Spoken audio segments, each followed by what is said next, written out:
कौन बता रहा है? लाइन ब्रीडिंग पढ़े हो तुम लोग? 1 लाइन, 2 लाइन, 3 लाइन ब्रीडिंग हमने दिया था, देखा था लेक्चर। 1 लाइन। मैम हाँ मैम बता। उसमें ए लाइन, बी लाइन और आर लाइन था। A line self A standard line, B बताता है। लाइन, आर लाइन तो है, वो 3 लाइन ब्रीडिंग है, उसी को समझने हमने एक आपको सप्लीमेंट्री लेक्चर भी दिया था। 1 लाइन, 2 लाइन और 3 लाइन सप्लीमेंट्री लेक्चर दिया हुआ है। तो लेक्चर में ये है कि आपका 1 लाइन ब्रीडिंग जो होती है, जैसे केवल एक पेरेंट से होगी, पार्थेनोजेनेसिस होगा या कोई ऐसी चीजें होंगी, वो 1 लाइन ब्रीडिंग होगी। ठीक है, एक ही पेरेंट, या आप ये कह लो वेजिटेटिव पार्ट अगर कोई प्रोटेक्शन कर रहा है तो 1 लाइन ब्रीडिंग है।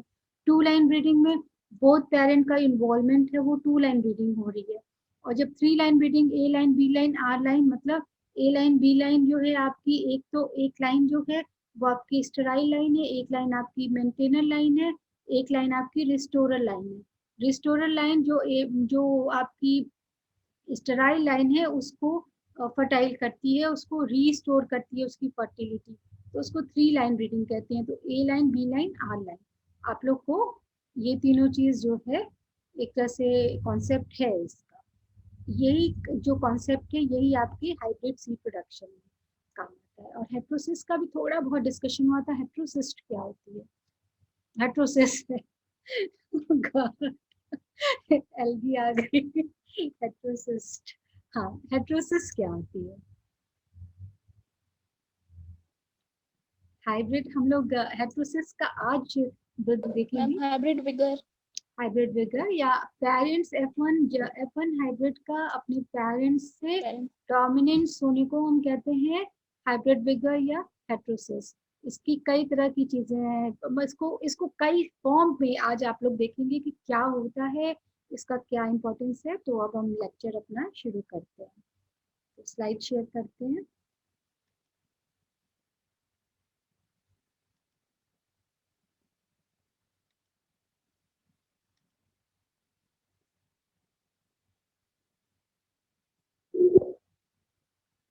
तुम लोग को कुछ दिख नहीं रहा है ना?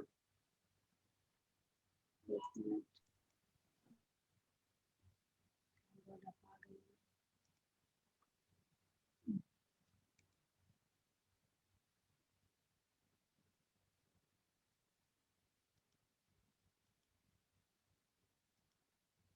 अब दिख रहा है heterosis and hybrid, hybrid seed production? Slide दिख यस रही मैम। है? Yes ma'am. हाँ, तो आज हम लोग का यही टॉपिक है।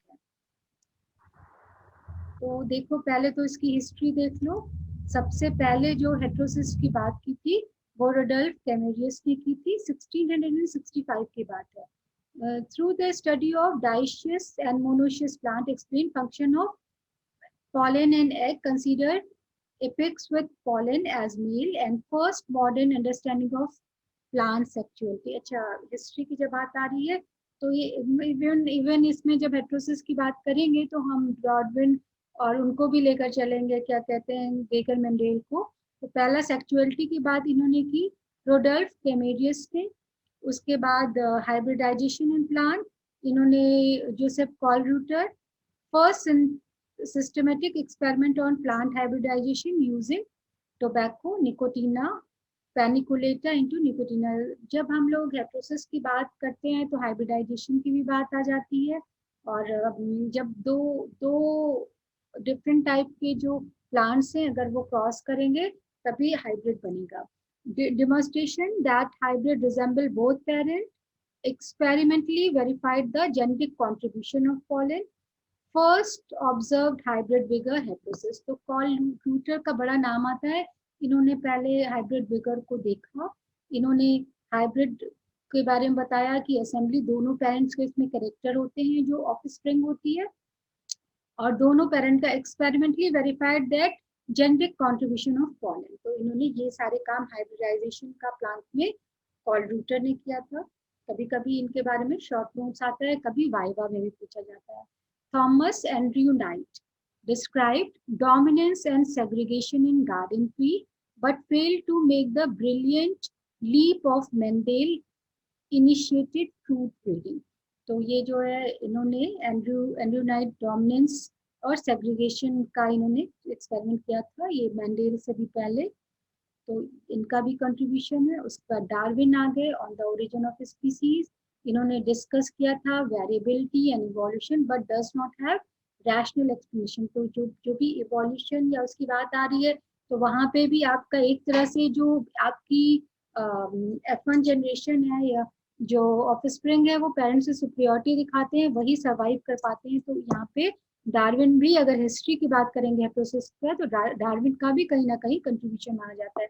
सबसे अधिक गेगर मंडेल का कंट्रीब्यूशन है, फादर ऑफ जेनेटिक्स है। तो यहाँ पे आपका जब हेट्रोसिस और आपका जो क्या कहते हैं म्यूटेशन ब्रीडिंग जब हम पढ़ते हैं तो वहाँ पे जेनेटिक्स का पूरा पूरा कंट्रीब्यूशन है कि कैसे क्या। तो इन्होंने जो सेग्रीगेशन का ट्रेड बताया उसका भी बहुत कंट्रीब्यूशन है हेट्रोसिस को पढ़ने के लिए।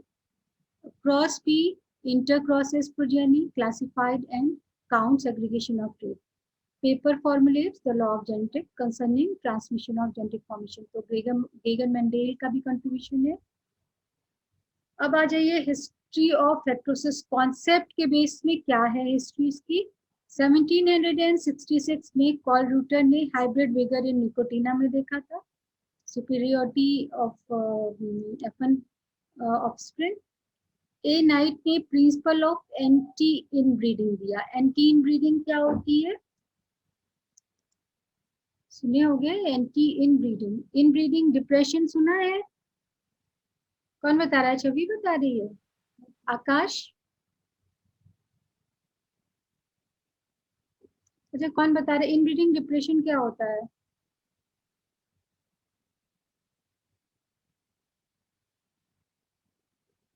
मैम जब कंटिन्यूसली हम लोग क्या बोलते हैं एक ही पेरियल जनरेशन के ब्रीड्स को क्रॉस करवाते हैं तो उसमें कोई वेरिएशंस नहीं आती हैं।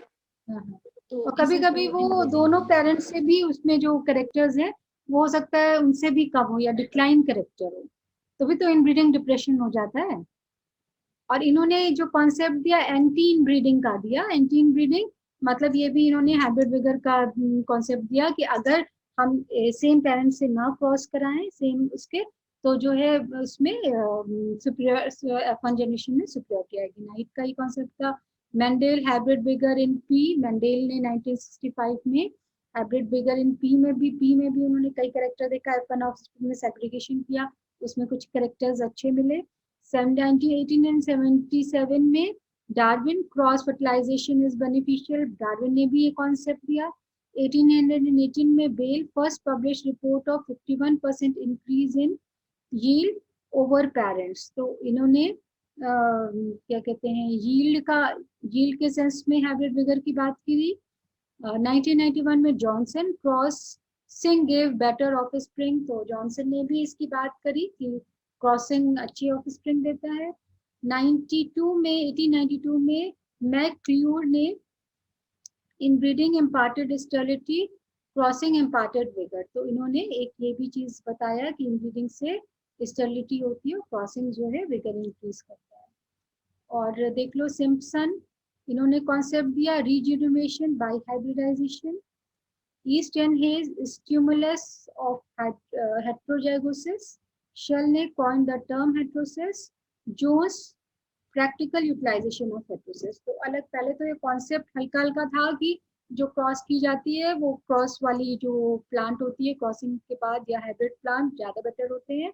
तो इन्होंने सिम्पसन ने हाइब्रिडाइजेशन का अच्छा कि इसको यूटिलाइज किया जा सकता है।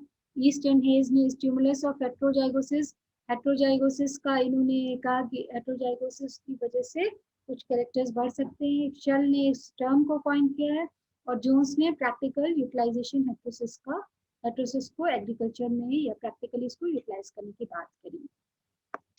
अब आप देख लीजिए हेट्रोजाइगोसिस। हेट्रोजाइगोसिस क्या होती है,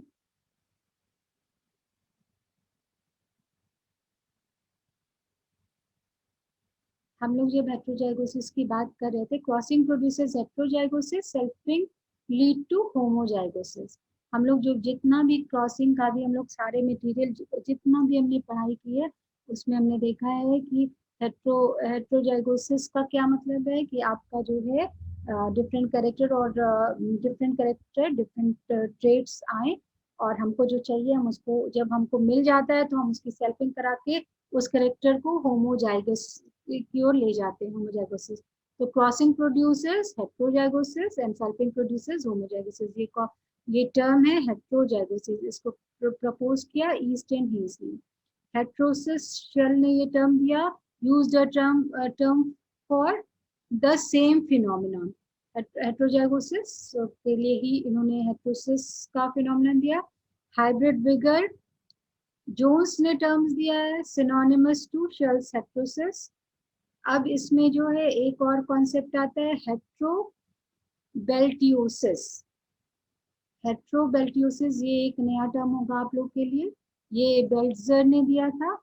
increase performance of hybrid over both parent. Heterobeltiosis तब कहते हैं जब जो ऑफस्प्रिंग है उसका परफॉर्मेंस दोनों पेरेंट से बेटर हो।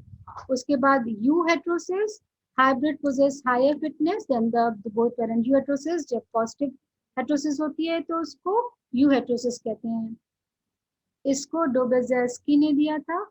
अब आ जाइए लग्जरेंस। लग्जरेंस किसने, लग्जरेंस का मतलब है कि F1 पेरेंट्स, F1 जो ऑफस्प्रिंग है वो पेरेंट्स से तो बेटर है लेकिन उसके जो कैरेक्टर्स हैं वो ट्रांसमिट नहीं होते हैं। लग्जरेंस एक तरह से आपको कह लो कि फॉल्स हेट्रोसिस को कह सकते हो कि F1 जनरेशन में बहुत अच्छा करेक्टर आया, लग्जरेंट करेक्टर, लेकिन जो है वो आप उसको पास नहीं कर सकते, या उसको आप पास करोगे तो वो वेजिटेटिवली पास हो सकता है, जेनेटिकली नहीं पास हो सकता।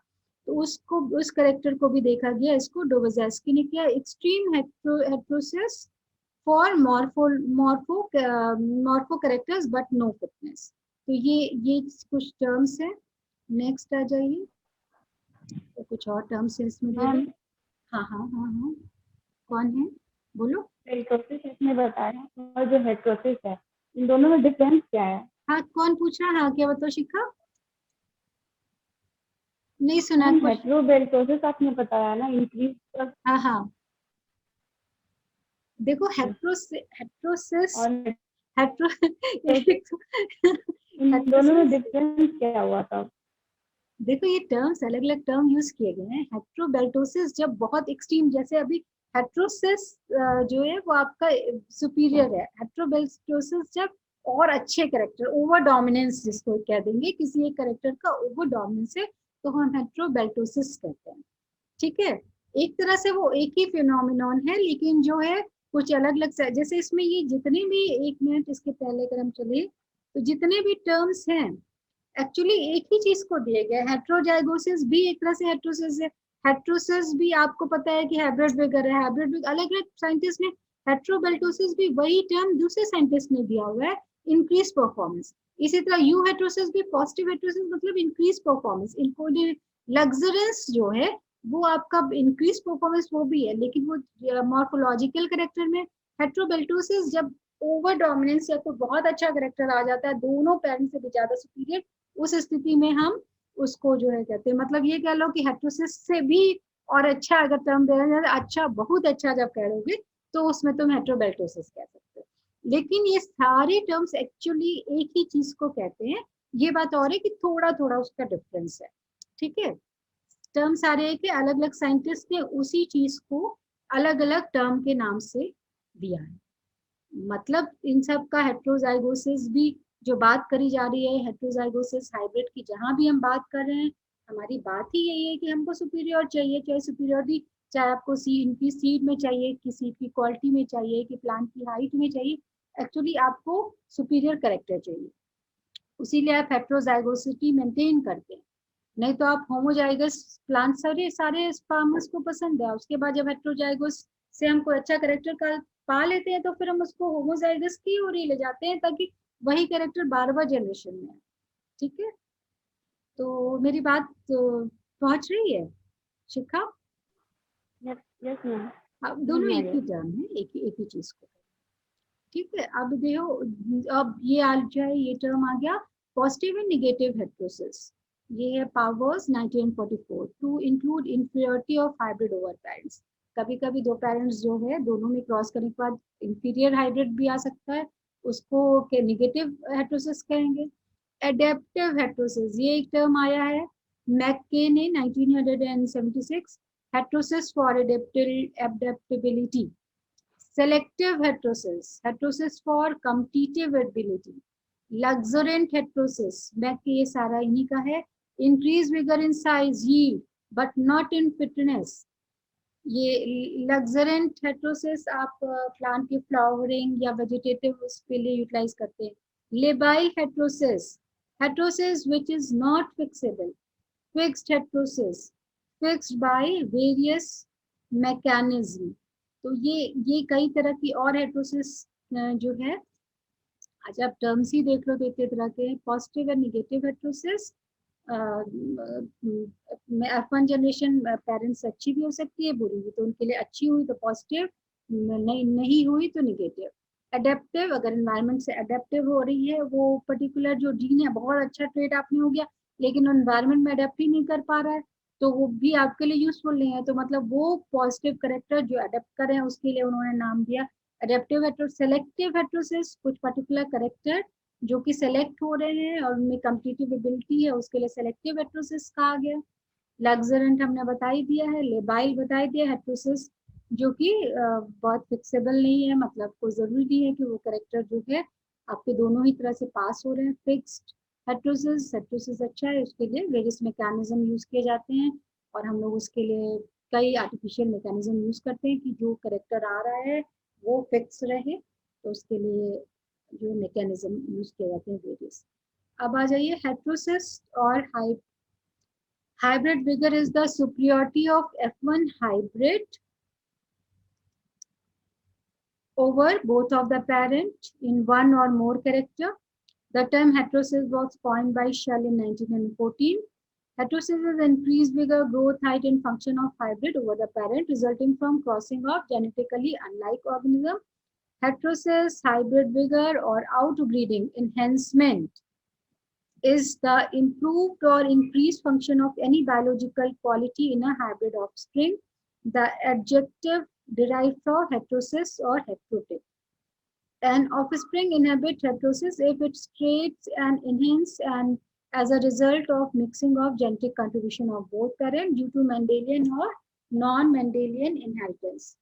But in some cases, hybrid may be inferior to the weaker parent. This is regarded as negative heterosis. तो ये सारी चीजें हम लोग देख चुके हैं. Next आ जाइए, hybrid vigor has been exploited both in self as well as cross-pollinated species. The expression of heterosis is restricted in the hybrid individual F1 generation and is dissipated in the advanced generation or in the progeny derived from it due to segregation and recombination, which disturb the original heterotic combination of genes. This makes it imperative that hybrid seed be produced every time since the hybrid break down its successive generation. The preservation of heterotic expression is, however, possible if fixation of heredity hybrid combination giving heterosis is maintained from the one to another generation. A tendency of expression of features of both the parent in hybrid is basis of heterosis. तो ये कुछ hybrid produce करने के कुछ आपके characteristic हैं कि अगर हाइब्रिड हुआ F1 जनरेशन में तो सेग्रीगेटिंग जनरेशन में कैरेक्टर सेग्रीगेट भी हो सकते हैं. तो हो सकता है कि F1 जनरेशन में जो आपकी जो सीड जो हाइब्रिड सीड जो आप प्रोड्यूस करते हैं, आप देखो कि आप क्या कहते हैं, दो पेरेंट को क्रॉस कराते हैं जिसमें डिजायर F1 को ही आप लेते हैं. F1 की प्रोजेनी जब होती है, जब आपने देखा है सेल्फिंग जब आप कराते हैं तो उसमें सेग्रीगेटिंग करेक्टर, अगर सेग्रीगेटिंग करेक्टर में अच्छे सीड आ रहे हैं या अच्छा उसका करेक्टर है तब तो उसको लेकर आप आगे बढ़ सकते हैं, अदरवाइज वहाँ पे रुकते हैं. इसलिए जब हम कॉमर्शियली जब हाइब्रिड सीड बनाते हैं तो आप जितना भी अभी आगे देखोगे हाइब्रिड सीड जब भी आप बना रहे हो F1 जनरेशन को ही लेकर, उसके बाद F1 जनरेशन से फिर आप उसी को सीड रिस्टोर करते हो और फिर उसी से सीड बनाते हो, क्योंकि सेग्रीगेशन की आपको नहीं जरूरत है, आपको उसी सीड को उसी पर्टिकुलर करेक्टर को ही लेकर चलना. तो ये एक चीज होता है. तो प्रिजर्वेशन हेटेरोटिक एक्सप्रेशन का होना चाहिए. Hybrid combination giving heterosis is maintain one generation to another. The tendency for the expression of with the features of both the parent of the hybrid is on the basis of heterosis. तो ये है heterosis से कि हम दोनों के positive character को लेकर हाइब्रिड सीड बनाने में।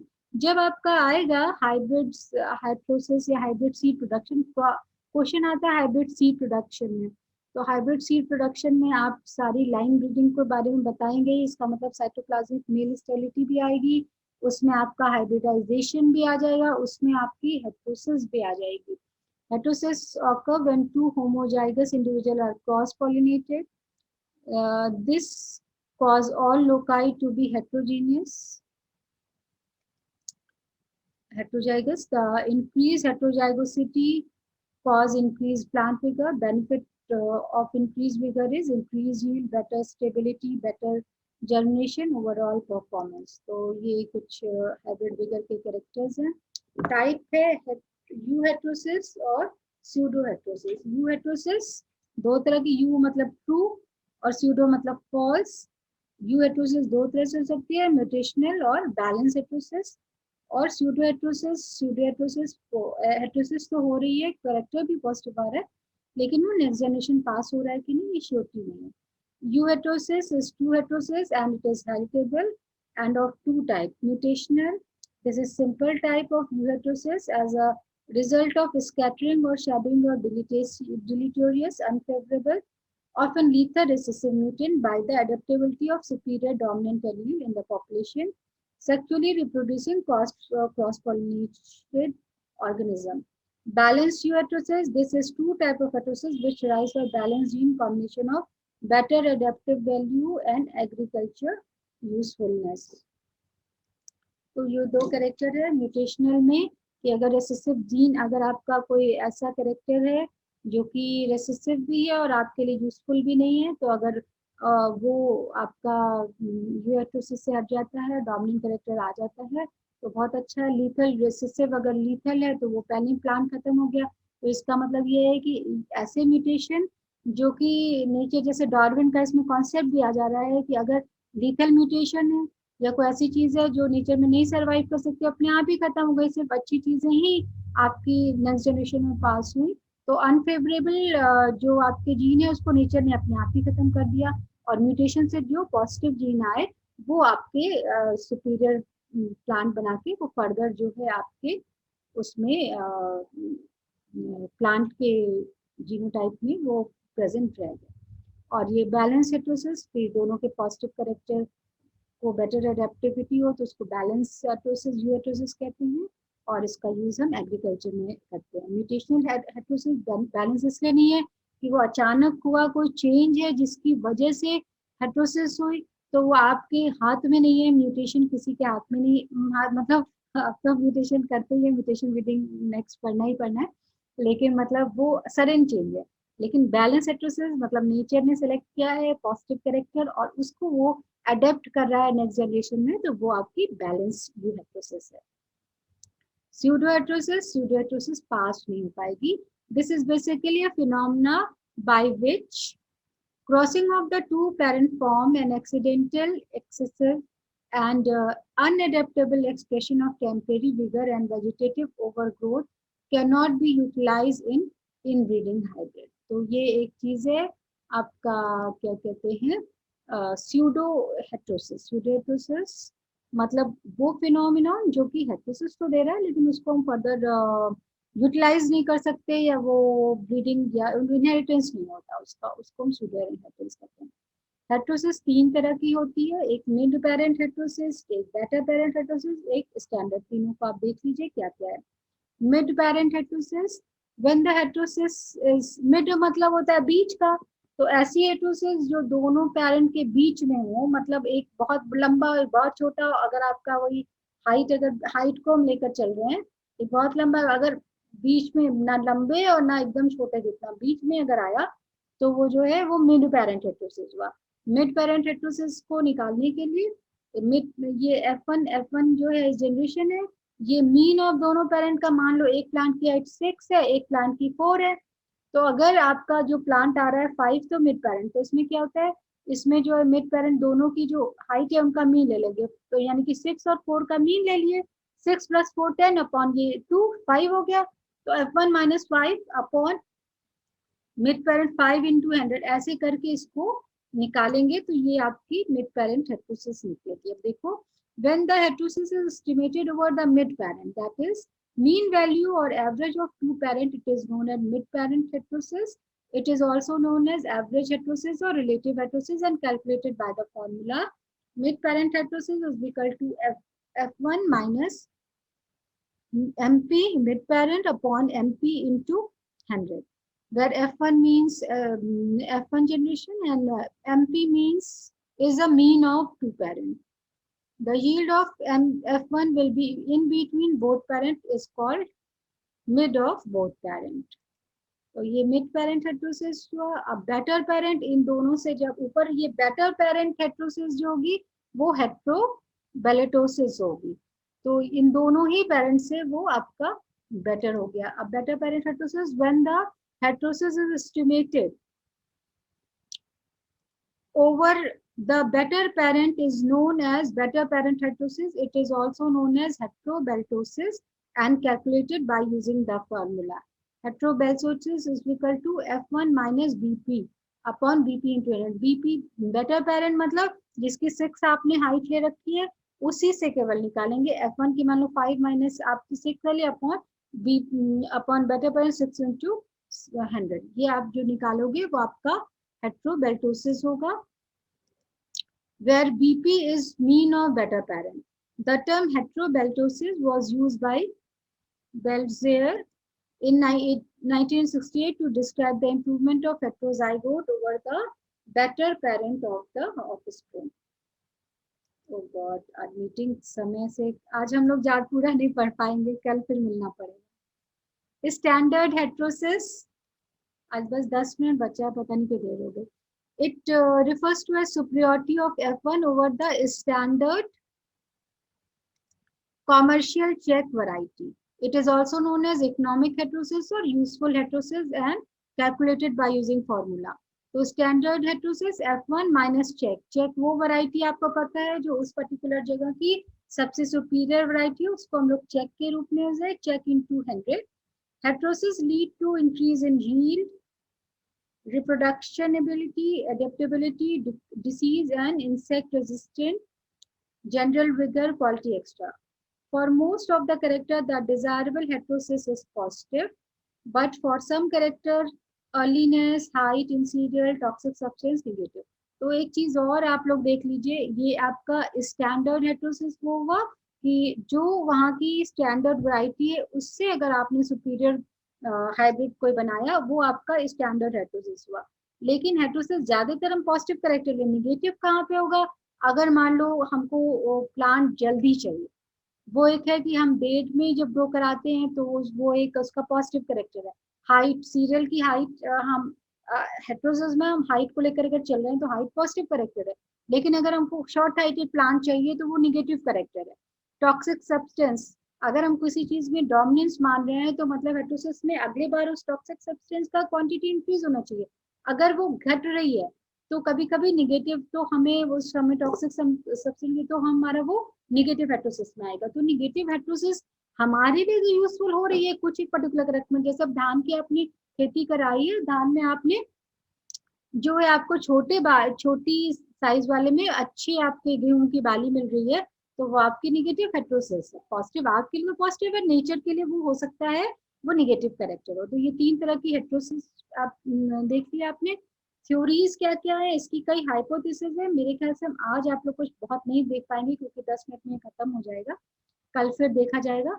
हेटेरोसिस की थ्योरी, डोमिनेंस हाइपोथेसिस, ओवर ये डेवनपोर्ट ने और ब्रूस ने दिया था। Over dominance hypothesis, marginal dominance, phyto hormone, gibberellic acid. तो डोमिनेंस हाइपोथेसिस जो है अगर जो 2 पेरेंट्स है उसमें जो डोमिनेंस होगा अगर वो उसके कैरेक्टर आ रहे हैं तो वो डोमिनेंस है। ओवर डोमिनेंस उन दोनों जो बेटर पेरेंट है उससे भी ज्यादा हो गया, ओवर डोमिनेंस। मार्जिनल, दोनों से बहुत हल्का सा इंप्रूवमेंट है तो मार्जिनल हुआ। फाइटो हार्मोन, जिब्रेलिक एसिड, इसकी वजह से अगर हो रहा है तो वो जो है आपका फाइटो हार्मोन की वजह से हो रहा है, उसको कहते हैं जो फाइटो हार्मोनल है आपका हेटेरोसिस हुआ। डीएनए मिथाइलेशन के थ्रू भी हेटेरोसिस हो सकती है। मेटाबोलाइट बैलेंस, ये जो इस तरह की हेट्रोसिस की जो थ्योरी दी है वो हेगमैन और लैम्बर्ट ने दिया है। मेटाबॉलिक कंट्रोल थ्योरी ये डी वेनमैन, ये सब नई आपकी थ्योरीज है। कॉम्प्लीमेशन फॉर एब्सेंस ऑफ जीन, ये फ्यू एंड डोनर इनकी जो है 2002 में ये इन्होंने दिया है। तो इसकी ये कुछ थ्योरीज है जो इन लोगों ने दिया है। अब ये आप डायग्राम देख लीजिए, ये जो सारी चीजें आपको एक तरह से बता दे रहा है। ये मान लो एक पेरेंट P1 है, ये पेरेंट P2 है, ये इसकी हाइट ये है, इसकी हाइट ये, दोनों की हाइट को हम मान ले रहे हैं इसके करेक्टर। अब एडिटिव करेक्टर हुआ, ये आपका एडिटिव करेक्टर हुआ, मतलब ये इससे तो बड़ा है लेकिन इससे छोटा है, तो ये आपका हो गया एक तरह से जो है आपका, ये हेट्रोसिस तो हुआ, इसके थ्रू हेट्रोसिस हुआ, इससे थोड़ा सा कम हुआ, तो ये आपका मिड पेरेंट हेट्रोसिस हो गया। पार्शियली डोमिनेंस ये हुआ, मार्जिनल डोमिनेंस ये इससे जो है इन दोनों में थोड़ा सा बस अंतर है, ये आपका मार्जिनल हो गया। डोमिनेंस ये हल्का से इससे बड़ा, ये डोमिनेंस हो गया। और ओवर डोमिनेंस की बात आ रही है, जो इसका बेटर पेरेंट है इससे भी बड़ा, ये आपका हेट्रोबाइटोसिस हो गया। ठीक है, समझ में आया ये कॉन्सेप्ट पूरा डायग्राम से? जब एग्जाम में आएगा आप लोग अच्छे से डायग्राम से बता सकते हैं सारे की कॉन्सेप्ट। थ्योरीज है डोमिनेंस, ओवर डोमिनेंस और epistasis. Dominance hypothesis, the theory was proposed by Davenport, Bruce in 1910, Keeble and Pillow 1910. This is the most widely accepted hypothesis of heterosis. According to this hypothesis, heterosis is the result of the superiority of dominant allele. When recessive allele are deleterious, here the deleterious recessive gene of one parent are hidden by the dominance of other gene and the hybrid exhibit heterosis. तो ये dominance hypothesis है कि अगर आपका जो dominant, जो आपके character जो आपको चाहिए या अच्छे कैरेक्टर डोमिनेंट जीन में है, तो वो नेक्स्ट जनरेशन में केवल डोमिनेंट कैरेक्टर दिखे होंगे। अगर रिसेसिव है वो घट गया, नहीं दिखाई देगा, तो वो आपका डोमिनेंस हाइपोथेसिस है। ओवर डोमिनेंस हाइपोथेसिस देख लीजिए, it was independently proposed by Hershel and East 1908, supported by Hull in 1945. This theory was called various names: stimulation of heterozygosis, cumulative action of divergent allele, single gene heterosis, super dominance और over dominance। इसका कई नाम है, देख लीजिएगा, ये available है, ये आप लोग के पास slide. According to this hypothesis, heterosis is the result of superiority of heterozygote over its both homozygous parents. Thus, heterosis is directly proportional to the heterozygosis. The superiority of heterozygote over both homozygote may arise either due to if production of superior hybrid substance of heterozygote is completely different for either of the homozygous product, or due to greater buffering capacity in the heterozygotes resulting from cumulative action of divergent allele of stimulation of divergent allele। तो ये आपकी दो जो है आपकी hypothesis में आप देख लीजिए। ओवर डोमिनेंस का मतलब कि जो आपका डोमिनेंट पेरेंट है या डोमिनेंट कैरेक्टर जो आपको चाहिए उससे भी ज्यादा वो कैरेक्टर एक्सप्रेस हो रहा है। कब एक्सप्रेस हो सकता है? या तो किसी वजह से उन दोनों का जो दो एलील हैं, दोनों के पॉजिटिव कैरेक्टर जब एक साथ आए तो उसमें कुछ एनहांसमेंट हो गया और उन दोनों से भी अच्छा कैरेक्टर हो गया, या उसकी बफरिंग कैपेसिटी अधिक हो कि वो जो है इस पर्टिकुलर कैरेक्टर को इनहेंस कर दे रहा है, उस स्थिति में ओवर डोमिनेंस का कैरेक्टर देखा गया है। तो ये भी ओवर डोमिनेंस की हाइपोथेसिस कहते हैं। Production of superior hybrid substance in heterozygote is completely different from either of the homozygous। दोनों को मिलने से क्यूमुलेटिव एक्शंस पे दूसरा ही इफेक्ट आ गया। Greater buffering capacity in the heterozygote resulting from cumulative action of divergent allele of stimulation of divergent allele. तो ये आपका ओवर डोमिनेंस हाइपोथेसिस हुआ। इसमें आप ये डायग्राम जरा देख लो। स्पीसीज 1 है, इसमें 3 डोमिनेंट कैरेक्टर है, 2 रिसेसिव कैरेक्टर है। इसमें तो रिसेसिव दोनों को जो क्रॉस कराया गया, अगर पांचों डोमिनेंस हो गया आपका तो ये ओवर डोमिनेंस का एक तरह से कैरेक्टर हो गया। या जो है आपका हेटेरोसिस है, ये भी हेटेरोसिस शो कर रहा है, और ये दोनों जो है आपका हेटेरोसिस नहीं शो कर रहा है, या निगेटिव हेटेरोसिस कह दो। एपिस्टेटिस हाइपोथेसिस, एपिस्टेटिस क्या होता है, कौन बता रहा है हमको? एपिस्टेसिस कैरेक्टर की मास्किंग जब होती है, मास्किंग मतलब एक कैरेक्टर दूसरे के होने से दूसरा कैरेक्टर छुप जाता है। यही है ना यस छवि? मैम, यस मैम, हाँ, मास्किंग ही तो कहते हैं ना कि यस मैम। एपिस्टेसिस। तो वही बात है कि अगर कोई आपका फेवरेबल कैरेक्टर आ गया है उस पर्टिकुलर उसमें जाइगो या कह लो पर्टिकुलर जनरेशन में, तो ये F1 में, तो वो जो है उसके नेगेटिव करेक्टर को मास्क कर दे रहा है। उसको ये हाइपोथेसिस कहा गया कि इसमें करेक्टर तो वो जरूर है, लेकिन इस करेक्टर की प्रेजेंस होने से वो करेक्टर ढक गया है। Heterosis is mostly attributed to favorable epistasis in interaction between two non-allelic gene। तो epistasis आपको पता है कि दो non-allelic जीनों के बीच में होता है। Heterosis is most attributed to favorable epistatic interaction between two non-allelic gene। हाँ हाँ, कौन बोल रहा है? हाँ बोलो सुबह, आवाज नहीं आ रही है। तो जो इपिस्टेसिस है नॉन एलेलिक जीन के बीच में होता है, और इस वजह से उसमें जो आपका अनफेवरेबल करेक्टर है, अगर वो मास्क हो जाता है, फेवरेबल करेक्टर प्रेजेंट हो जाता है, तो उसको हम कहते हैं इपिस्टेसिस हाइपोथेसिस। ठीक है, ये basis of heterosis dominant hypothesis Davenport. heterosis is not due to heterozygosity per se, superiority of dominant allele over recessive allele। इनका अलग अलग देखो, इसमें कॉन्सेप्ट दिया गया है, और कॉन्सेप्ट लोगों ने अपने हिसाब से अपनी समझ के अनुसार कोई भी कॉन्सेप्ट दिया हुआ है। तो डोमिनेंट हाइपोथेसिस को जरूरी नहीं है कि हो सकता है कोई आप ही में से कोई हो सकता है, या नए कोई भी कॉन्सेप्ट बने उसमें ये कॉन्सेप्ट तोड़ा जा सकता है। तो जेनेटिक बेसिस ऑफ हेटेरोसिस में ये हम लोग में भी कल देखा जाए, 10 मिनट होने वाला है, 2-3 मिनट में खत्म हो जाएगा।